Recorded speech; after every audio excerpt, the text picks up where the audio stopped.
দুখন বিধায়ক, এখন হ'ল আইকনিক হেৰিটেজ ষ্ট্ৰাকচাৰ, অৰ্থাৎ আমাৰ ৰাজ্যখনত বহুতো মন্দিৰ আছে, সত্ৰ আছে, সাংস্কৃতিক কীৰ্তিস্তম্ভ আছে, যিবিলাকৰ বয়স 250 বছৰতকৈও বেছি হৈছে।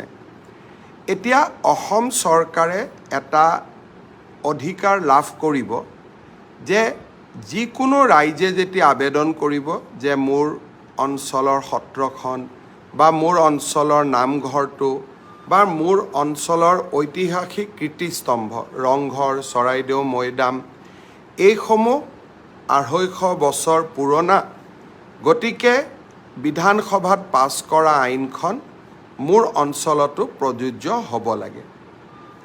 যেতিয়া আমি ৰাইজৰ অনুৰোধত এই আইনখন প্ৰযোজ্য কৰিম, তেতিয়া সেই আইকনিক ষ্ট্ৰাকচাৰ অৰ্থাৎ নামঘৰ, মন্দিৰ, ধৰি ল'লোঁ বৰপেটা সত্ৰ, তাৰ 5 কিলোমিটাৰৰ আশে পাশে নতুনকৈ কোনেও মাটি কিনিব নোৱাৰিব।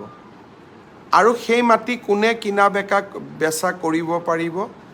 যি সেই মাটিৰ ভূমিপুত্ৰ, অৰ্থাৎ 3টা প্ৰজন্ম তাত একেলগে বাস কৰিছে।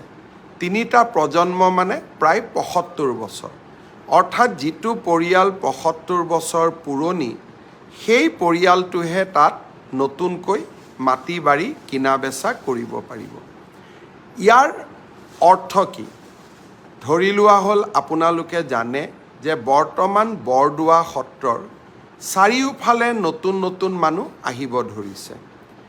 এনেকুৱা মানুহো আহিছে যি মহাপুৰুষ শ্ৰীমন্ত শংকৰদেৱৰ নৱবৈষ্ণৱ ধৰ্মক নামানে, ভক্তিও নকৰে, শ্ৰদ্ধাও নকৰে। মাটিৰ বেছিকৈ মূল্য দি লাহে লাহে যদি সত্ৰৰ গেটখনলৈকে তেওঁলোক আহি পায়, তেতিয়াহ'লে আমাৰ সভ্যতা সংস্কৃতি কেনেকৈ জীয়াই থাকিব?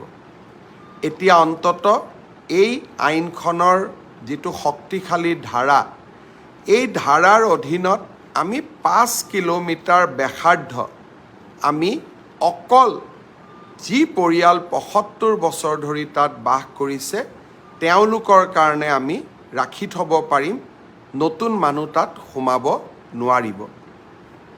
তৎকালীনভাৱে চৰকাৰে বৰপেটা, বৰদোৱা এই 2টা অঞ্চলক এই আইনৰ অধীনত আনিব বিচাৰিছে। আপোনালোকেও যদি বিচাৰে যে আপোনালোকৰ অঞ্চলতো এনেকুৱা 250 বছৰৰ পুৰণি ঐতিহ্যমণ্ডিত স্থান আছে আৰু আপোনালোকেও এই ভূমি আইনখনৰ অধীনত এই সুৰক্ষাৰ কৱচ লাভ কৰিব বিচাৰে, তেতিয়াহ'লে আপোনালোকে অসম চৰকাৰক আবেদন কৰিব পাৰিব, স্থানীয় বিধায়কক আবেদন কৰিব পাৰিব, আৰু আমি আপোনালোককো এই সুৰক্ষাৰ চক্ৰটোৰ মাজলৈ লৈ আনিব পাৰিম।